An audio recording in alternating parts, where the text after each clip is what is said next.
జెఫన్యా 3:20 ఆ కాలమున మీరు చుచ్చుచుండగా నేను మిమ్మల్ని చెరలో నుండి రప్పించి మిమ్మల్ని సమకూర్చిన తర్వాత మిమ్మల్ని నడిపింతును. ఇప్పుడు చూడండి, నిజముగా భూమి మీదనున్న జనులందరి దృష్టికి నేను మీకు ఖ్యాతిని మంచి పేరును తెప్పింతును. ఇది యెహోవా వాక్కు. హల్లెలూయా, హల్లెలూయా. మంచి పేరు, మంచి ఖ్యాతి ఎవరు తెప్పిస్తారంట? దేవుడు. అది ఎవరి వాక్ అంట? దేవుని వాక్కు. ఖ్యాతి, మంచి పేరు ఎవరు తెప్పిస్తారు నీకు? దేవుడే. మరి మంచి పేరు కావాలన్నా, నాకు మంచి పేరు సంపాదించుకోవాలని నాకు ఆశ. బాగా మంచి పేరు, మంచి పొజిషన్ అవ్వాలా, బాగా సంపాదించుకోవాలా, బాగా అన్నీ ఉండాలా. వరే ఎంత పొరపాటు పడుతున్నావు. ప్రభు దగ్గరికి రా, ఆయన ఏమి ఇస్తాడంట? నీకు మంచి పేరు, మంచి ఖ్యాతిని ఇస్తాడంట. హల్లెలూయా, హల్లెలూయా. ఇప్పుడు ఉదాహరణకి ఒక నాయకుడు ఉన్నాడు అనుకోండి. నాయకుడు మంచి పేరు కలిగి మనం పోతానే మనకు మంచి రెస్పెక్ట్ ఇచ్చి, మనకు గౌరవం ఇచ్చి, మనం చెప్పే పనులకు ఊగొట్టి మన పనులు చేస్తే మనం ఆ వ్యక్తిని వదులుకుంటామా? అదే మనం పోతానే లెక్క చేయకుండా ఎట్టబడితే అట్లా మాట్లాడి మీ బతుకు మీరు బతకండి, లేదంటే అది ఇది అని మనం తిట్టినాడు అనుకో, వచ్చేసారి ఆ నాయకుని మనం గెలిపించుకుంటామా? అంటే దాని అర్థమైంది, మంచి పేరుకు మంచికి విలువ ఉంది. కానీ మనమేమంటామంటే మంచికి విలువ లేదు, చెడ్డ కాలం ఉందని మనం అనుకుంటాం. కానీ దేవుడు అంటున్నాడు, ముందు మీరు మంచిగా మారడానికి ప్రయత్నం చేయండి, లోకమంతా మీరు మంచిగా చేయొచ్చు అంటాడు దేవుడు. హల్లెలూయా. ఒక్కడి లోకానికి వచ్చాడు, గుర్తుపెట్టుకోండి. మంచి వ్యక్తిగా ఎంతో మంది జీవితాలు తారుమారు చేసినాడు ఆయన. మైండ్ ఫీజులు ఎగిరిపోయినాయి అందరికీ. ఆయనతో పాటు వెంబడించినారంట జన సమూహము. మరి నువ్వు మంచిగా బతుకుతే నీ భర్త మారడా? నువ్వు మంచిగా బ్రతుకుతే నీ సమస్యలు పోవా? నువ్వు మంచిగా ఉంటే నీ స్థితి మారదా? మనకి ఆడ మంచి ఉందమ్మా, మనలో కొంచెమైనను మంచి లేదని వాక్యంలో ఉంది, కొంచెమైనను నీతి లేదని వాక్యంలో ఉంది. ఎక్కడుంది నీతి, మంచి? మనలో డబ్బు ఉంది, ఆస్తి ఉంది, అంతస్తు ఉంది, కులం ఉంది, మతం ఉంది, బలగం ఉంది, వంశం ఉంది, అన్నీ ఉన్నాయి. కానీ ఏమంటారు అంటే వానికి అన్నీ ఉన్నాయి కానీ ఐదో తనం తక్కువ అంటారు కొంతమంది. వానికి ఆడికి ఓడిపోతారా? మంచి లేదు, ఏం లేదు వానికి. చూడండి, అందుకే నేను చెప్పేది, గొప్ప ఐశ్వర్యం కంటే మంచి పేరు ఇంపార్టెంట్. లోకములో సమకూర్చున్న వానికి విలువ ఉండదు, సమకూర్చుకునే వానికి విలువ ఉండదు. ఇన్ఫోసిస్ మరి విప్రో అనుకుంటా ఒక ఆమె ఉంది, మూర్తి అని లేడీ, ఒక ఆమె. ఇన్ఫోసిస్ ఒక ఆమె ఉంది, వాళ్ళ భర్త కొన్ని వేల కోట్లకు అధిపతి. విప్రోన ఇన్ఫోసిస్ మొత్తానికి ఆ కంపెనీ లేదా ఒక కంపెనీకి ఆయన యజమాని, కొన్ని వేల కోట్లకు అధిపతి ఆయన. వాళ్ళ అల్లుడు ఇప్పుడు ప్రధానమంత్రి. ఏ దేశం అది? రష్యా దేశం అనుకుంటా కదా. ఆ దేశానికి ప్రధానమంత్రి. ఆమె గురించి అందరు ఏం చెప్తారు తెలుసా? మేడం, మీ దగ్గర ఎంతున్నా మీరు నేల మీద ఉంటారు మేడం. ఆమె దగ్గరికి ఎవరు పోయినా సరే సహాయం చేస్తుందంట, ఆపదలుంటే ఆదుకుంటుందంట. అవునండి. ఇంకో అంతెందుకు, మన ఇండియాలో ఇంకొక ఆయన రతన్ టాటా అని, Tata company owner Ratan Tata. Corona వచ్చినప్పుడు 1500 కోట్లు ఇచ్చినాడు. ఎవరికి? గవర్నమెంట్కి, సెంట్రల్ గవర్నమెంట్కి 1500 కోట్లు. మంచి పేరు. ఆయన ఎప్పుడైతే ఆ డబ్బు ఇచ్చినాడో మిగతా కంపెనీ కార్లన్నీ పడిపోయినాయంట. ప్రతి ఒక్కడు ఆయన కారే, టాటా కారు కొనుక్కోండి, టాటా కారు కొనుక్కోండి అని పబ్లిసిటీ. నేను చెప్పేది ఏంటంటే, ability is so important, eligibility is so important, goodness is so important. మంచి పేరు, స్పందించే తనం, నిలబడే తనము మనుషులు ఈరోజు కలిగి ఉండాలి. నిలకడ లేదు మన జీవితంలో కదా. ఈరోజు పొరపాటుని ఈరోజు కళ్యాణ్ బాబు అని చెప్పినాడు కదా, ఎవడు పోతాడు కళ్యాణ్ బాబు కాడికి అనేటోళ్ళు ఉంటారు. కానీ చెప్పేది నా కోసమే కదా. ఇప్పుడు నాకు చెబుతుంటే అతనికి ఏం లాభం వచ్చింది అని అనుకోరు ఇల్లు. ఎందుకు ఈ బ్యాచ్? లెక్కలేని ముద్దులకు పడిపోయే బ్యాచ్ ఇది. దేనికి పడిపోయే బ్యాచ్? ముద్దులకు పడిపోయే బ్యాచ్ ఇది. ఇప్పుడు తల్లిదండ్రులు కొడుకును కొడతారు. ఎందుకు? వాడు తప్పు చేస్తే కొడతాడు, కానీ ఊరును కొడతారా? వాడిని ఎత్తి భుజాల మీద పెట్టుకుంటారు కదా. సరే, కొట్టినాక వాడు ఏడుస్తా ఉంటే తల్లిదండ్రులు గమ్మున ఉంటారా? వాడిని ఎత్తుకొని వాడు ఏడు పాపకపోతే వాడిని బుజ్జగించుకొని వాడు తినకపోతే వీళ్ళు కూడా తినరు పాపం. అట్నే అనుకుంటుంది అమ్మ పక్కన పాలకేసుకొని. మరి ఈరోజు మరి నువ్వు దేవుడు ఏదైనా తిడితే ఎందుకు ఒప్పుకోవడంలే? దేవుడు నిన్ను అరుస్తా ఉంటే ఎందుకు ఒప్పుకోవడంలే? నేను సరి చేస్తా ఉంటే నువ్వు ఎందుకు ఒప్పుకోవడం? ఎందుకు మందిరానికి రావు? ఎందుకు ప్రభుని స్తుతించవు? నీ బిడ్డలేమో నీతో పాటు కూర్చొని భోజనం చేయాలా? దేవునికేమో ఆశ ఉండకూడదా? ఆయన నరులను సృష్టించినాడమ్మా తన స్వరూపము చొప్పున. ఒంటరిగా ఉండడం మంచిది కాదని హవ్వని ఇచ్చినాడు ఆయన. ఎంత ఆదిలోనే వివాహం చేసిన వ్యక్తి ఆయన. కుటుంబాలుగా నా దగ్గరికి రావాలా, బిడ్డలతో రావాలా అని ఆశపడే దేవుడు యేసయ్య. మన దేవునిలో ఉన్నటువంటి నిలకడ, దేవునిలో నిలబడే భక్తి మనం చూపిస్తే ఈ సర్వలోకాన్ని మనము దేవుని బిడలుగా మార్చొచ్చు. మనం మార్చలేమా? ఒక్కడు లోకానికి దిగొచ్చి ఇంతమందిని మారుస్తే, మరి ఈరోజు నీ కుటుంబం అంతా కలిస్తే ఒక 10 మందినన్నా మార్చలేదా? ఎక్కడ మారుస్తా ఉన్నారమ్మా? మాట్లాడుకోనికి సమయం ఉంది, ఫోన్లలో మాట్లాడడానికి సమయం ఉంది, కుటుంబాలతో పిల్లలతో గడపడానికి సమయం ఉంది, కానీ 1 గంట సేపు ప్రభువుకి సమయం ఇవ్వడానికి, ప్రభు సన్ని నడవడానికి మనకి ఈరోజు సమయం లేదా? ఆలోచన చేయాలి. ఈరోజున ప్రతిదీ దేవుళ్ళకి ఇస్తా ఉన్నాను, గుర్తుపెట్టుకో. మనకు మంచి పేరు లేదు, మంచి ఖ్యాతి లేదు, ప్రభుతో లేము, ఒక పాట లేదు, ఒక ప్రార్థన లేదు, అన్నీ ఉన్నాయి, కానీ పరలోక రాజ్యానికి పోగలుగుతామా? ఒకడు సర్వలోకాన్ని సంపాదించుకున్నాడంట ధనవంతుడు. ఎక్కడికి పోయినాడు? ఎక్కడికి పోయినాడు? నరకానికి పోయినాడు. అదే రీతిగా లాజరు కూడా చచ్చిపోయినాడు. ఎవరి ఒళ్ళో ఉన్నాడు లాజరు? అబ్రహాము ఒడిలో ఉన్నాడు, భుజాల మీద ఇట్లా. ధనవంతుడు చూసి ఆశ్చర్యపోయినాడు. ఒర్రే, నా దగ్గర డబ్బు ఉంది, పేరు ఉంది, ప్రఖ్యాతులు ఉంది, నేనేంది అగ్నిలో పడి ఎగుతున్నా, వాడేంది ఆవల్లో ఉన్నాడే, నాకంటే తక్కువ కులమోడు, నాకంటే పనికిరానోడు, డబ్బు లేదు, ఏమి లేదు. అబ్రహాము అమ్మా చూసినావా? దేవుడు నీ దగ్గర ఉన్న మనీని లెక్క చేసేవాడు కాదు. ఎందుకంటే ఆయన దగ్గర ఎంతో మనీ ఉంది. దేవుడు నీ దగ్గర ఏదో దాన్ని దీన్ని చూసి ఆశపడేవాడు కాదు. నువ్వు ఇస్తే ఈ ప్రభువుకి దశమభాగం ఇస్తే అది నీ ప్రేరేపణ, అంతేగాని నేను ఇచ్చే దాంతోనే మందిరాలు జరుగుతాయి కొంతమంది అంటారు కదా. నేను ఇచ్చే వాటితోనే అది అయిపోయింది. దేవుడు ఇచ్చే వాటితో నువ్వు ఎంత సంపాదించావు, ఎంత బాగున్నావు, నీ కుటుంబము, నీ గర్భఫలము, ఇవన్నీ ఆలోచన చేయవా? ఈరోజు మనం ఎలాగున్నాం? ఈరోజు మనం చాలా జాగ్రత్తగా మనం ఆలోచన చేయాలి. మీకు ఒక మాట చూపిస్తాను చూడండి, 12వ వచనం 27, సామెతలు 27. బుద్ధిమంతుడు అపాయము వచ్చుట చూచి ఏం చేయాలంట? ఏం చేయాలంట? దాగుకోవాలి. ఎవరిని చూసి? బుద్ధిమంతుడు అపాయము వచ్చుట చూచి. అంటే ఇప్పుడు దేని చూసి దాక్కోవాలి? మరి అపాయము. నీ జీవితంలో అపాయమును నువ్వు కనుక్కోవాలా. బుద్ధిమంతుడు కనుక్కుంటాడు, జ్ఞానవంతుడు కనుక్కుంటాడు, దేవుని బిడ్డ కనుక్కుంటాడు.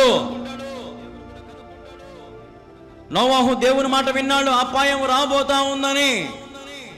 120 సంవత్సరాలు కష్టపడి దేవుడు అపాయం వస్తుంది, దుర్దినములు వస్తాయి, జలప్రలయం వస్తుందని నోవాహు 120 సంవత్సరాలు కష్టపడి అపాయమును గుర్తించాడు. హల్లెలూయా, హల్లెలూయా. ఎర్ర సముద్రం దాటించకపోతే జనులందరూ ఇశ్రాయేలు ప్రజలు చచ్చిపోతారు రాజు చేతిలో అని మోషే అపాయాన్ని గుర్తెరిగి ప్రార్థన చేయగా ఎర్ర సముద్రము పాయలుగా చీల్చబడింది. అపాయము గుర్తెరిగినారమ్మా దేవుని బిడ్డలు. రాబోయే దుఃఖ దినాలు, రాబోయే ఉపద్రవములు దేవుని బిడ్డలు కనుక్కోగలుగుతారు. ప్రార్థనలో ఉంటే, భక్తిగా ఉంటే దేవుడు ఏ మేలైనా మనకు బయలుపరుస్తాడు. చచ్చిపోయే ముందర నాయన కానీ అమ్మ కానీ వారి బిడ్డలను పిలిచి, నాయన ఇట్లా అంటరా, ఏమే చెప్పేంది ఇప్పుడు నేను చచ్చిపోతాం కానీ అదో పలానా సాటి ఎల్ఐసీలు ఇంతుంది, దాంట్లో ఇంతుంది, ఆడింతుంది, అంతది, జాగ్రత్తగా ఉండరు రా నాయన. చెప్తుందా చెప్పదా అమ్మ? చెప్తుందా చెప్పదా నాయన? ఎందుకు చెప్తారు? నా టైం అయిపోయింది, మీరన్నా బాగా నచ్చుని కొంచెం జాగ్రత్తగా ఉండరు నాయన, మంచిగా ఉండండి ఆయన, కలిసిమెలిసి ఉండండి ఆయన, కదా కదమ్మా? అపాయము రాకుండా ఏం చేస్తారు ఈ లోకం తల్లిదండ్రులు? అంతో ఇంతో మన పక్షం కొంచెం సంపాదించి మనకు ఒక దారి చూపిస్తారు మన తల్లిదండ్రులు. తల్లిదండ్రులే అంత ప్రేమ చూపిస్తే దేవుడు ఎంత ప్రేమ చూపిస్తాడు? నీ జీవితంలో ఏ అపాయము సంభవించకుండా, ఏ తెగులు నీ గుడారానికి సమీపించకుండా నా దేవుడు నిన్ను రక్షిస్తా ఉన్నాడు. హల్లెలూయా. కరోనా నీకు వచ్చిందా? ఒకవేళ వచ్చినా నువ్వు బతికావే అంటే నీ మీద ఎవరి సంకల్పం ఉంది? దేవుని సంకల్పం. చర్చికి వచ్చనావా? నీ కుటుంబం అంతా కరోనా వస్తే దేవుడు నిన్ను బాగు చేసినాడు, చర్చికి వచ్చినావా? వ్యాధి బాధల్లో నీకు దేవుడు సహాయం చేసినాడు, చర్చికి వస్తున్నావా? గర్భఫలంలో నీకు దేవుడు సహాయం చేసినాడు, చర్చికి వెళ్తా ఉన్నావా? ఏ దాంట్లో నీకు దేవుడు కొదవ చేసినాడు? ఏ దాంట్లో దేవునికి ఇబ్బంది పెట్టినాడు? ఇన్ని చేసిన దేవునికి ఏమిచ్చానో రుణాన్ని తీర్చుకోగలుగుతా ఉన్నావు నువ్వు? ఒక గంట సేపు ప్రభు సన్నిధికి వచ్చి ప్రభువా నీకు స్తోత్రము నాయనా అని అనలేని మనుషులం మనం ఈ రోజున. వెన్నుపోటుదారులం మనం. మేలులన్నీ పొంది నువ్వు నాకు ఏం చేశావు అనే రీతిగా ఈరోజు మనం మారిపోతా ఉన్నాం. దేవునికి ఇల్లు లేదా? దేవునికి భూమిని లేదా? దేవునికి పశువులు లేదా? నీకు ఉద్యోగం లేదా? నీకు వివాహం జరిగించలేదా? నీకు దేవుడు ఏ ఆపత్కాలను ఆదుకోలేదా? కష్ట సమయంలో నీ కన్నీరు తుడచలేదా? ఒంటరిగా ఎక్కి ఎక్కి ఏడ్చేటప్పుడు నీ భుజం మీద చెయ్యేసి నీకు నేను ఉన్నాను అనే వ్యక్తిని మర్చిపోయినావా? ఈరోజు అన్నీ బాగుంటే దేవుడు కానరాడా? ఈరోజు నీ జీవితం అన్నీ ఉంటే దేవుడు కానరాడా నీకు? జాగ్రత్త. నేను చెప్పే మాట కాదు ఇది, దేవుడు చెప్పే మాట. అలనాడు నోవాహు కాలంలో వచ్చిన ప్రళయం, ఆయన కోపము మనకు తెలుస్తుంది. ఈరోజు మనము ప్రజ్ఞ గ్రంథం నెరవేర్చబడతా ఉంది. అంత్య దినాలు మనం రాబోతా ఉన్నాం. దేవుని రాకలకు సమీపించబడతా ఉన్నాం. ఇంకా నువ్వు దేవుని వైపు త్రిప్పబడకపోతే తిరుగు. ఇప్పుడే ఆలోచన చేయొద్దు. దేవుని వైపు తిరిగి ఏం చేయాలా? అపాయము నుండి దాగుకో. ఎవరు దాక్కోవాలి మనము? ఫ్రెడ్డి పాల్ గారు ఒక పాట రాసినారు, ఓసన్న ఫ్రెడ్డి పాల్ గారు. నా దాగు చోటు నీవే యేసయ్యా, నా విచారము కొట్టివేసి. నా దాగు చోటు ఎవరు? నీ దాగు చోటు ఎవరు? ఇప్పుడు నీ కొడుకో నీ మనవరాలను హై అన్నామనుకో, ఎవరి కాడికి పోతుంది? అమ్మ కాడికి పోతుంది. అమ్మ ఏమన్నా పెద్ద ధైర్యవంతురాలా? అమ్మ ఏమన్నా పెద్ద బలవంతురాలా? కానీ ఎవరి దగ్గరికి పోతుంది ఆ బిడ్డ?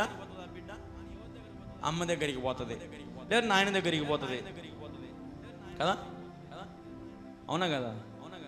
అంటే ఆ బిడ్డకి ఎంత నమ్మకం ఉంటుంది, నాకేం కాకుండా మా అమ్మ మా నాయన నన్ను చూసుకుంటారు అని ఆ బిడ్డకి ఎంత ధైర్యం ఉంటుందో.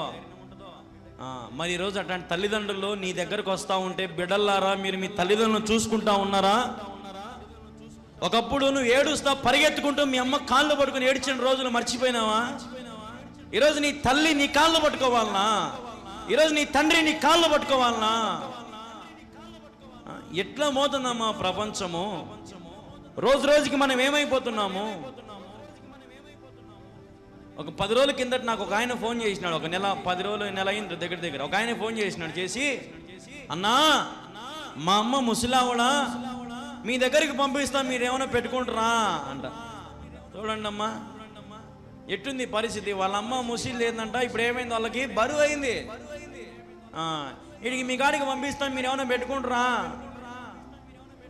నాకు బీపీ నశాలంగా పోయింది అనమాట. ఇంకా బీపీ నశాలంగా వెళ్ళిపోయింది. ఇంకా ఎన్నంటే అనేసినావా? ఇంకా లెక్క చేయను అట్లా. కొన్నిసార్లు లెక్క చేయను. నేను ఎంత గద్దిసా అంత గద్ది చేస్తా. మూసుకొని ఫోన్ పెట్టరా ఎదవా, మీ అమ్మని చూసుకోలేవు నువ్వు, నాకు ఫోన్ చేసినావు. ఈరోజు నీకు జన్మనిచ్చి మీ అమ్మ నీకు తప్పు చేసిందిరా నీకు. అమ్మకు అన్నం పెట్టలోనేవి అమ్మ నా కాడికి పంపిస్తావు అన్నావు. నువ్వురా, అంత సేవ చేయాలంటే నువ్వురా నా కాడికి, నిన్ను చూసుకుంటా నేను. ఈరోజు ఎంతో మంది నిజంగా ఇట్లాంటి సిచ్యువేషన్స్లో ఉన్నారు. నేను చెప్పేది మీ అందరికి ఒకటే, ఈరోజు నీ బిడ్డల దగ్గర దాక్కోవద్దు, నీ తల్లిదండ్రుల దగ్గర దాక్కోవద్దు, నీ బంధువుల దగ్గర దాక్కోవద్దు. ఎవరు నేను దాగు చోటు పెట్టుకోలేరు. నిన్ను ఎవరు నిన్ను దాగు చోటు పెట్టుకోగలుగుతారు? ఎవరు నిన్ను చూసుకోగలుగుతారు? దేవుడే. యేసే నా ఆధారం, యేసే నాకు సహాయకుడు, యేసే నా పరిహారి,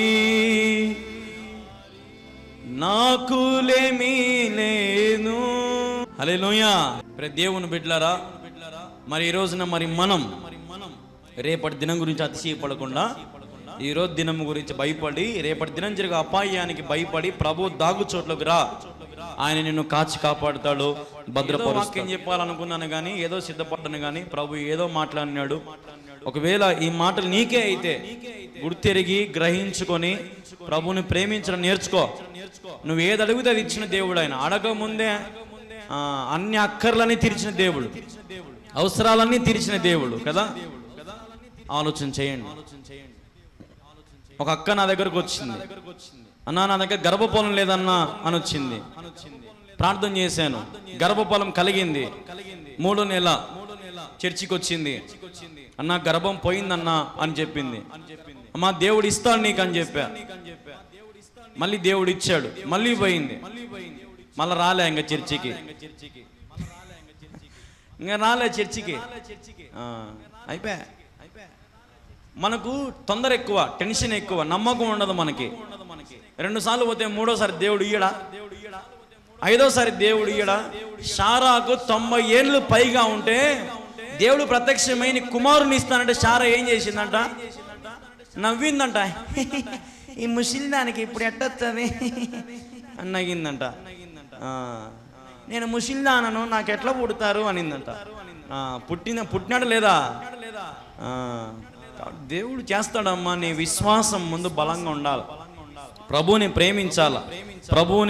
ప్రభు యందు స్థిరపరచబడితే ప్రభు నీ హృదయ వాంఛలన్నిటిని ఆయన తీరుస్తాడు. హల్లెలూయా. ప్రార్థన చేసుకుందాం. ప్రార్థన. మా ప్రియమైన యేసుక్రీస్తు ప్రభువా, నీకు వేలాది వందనాలు, స్తోత్రాలు తండ్రి.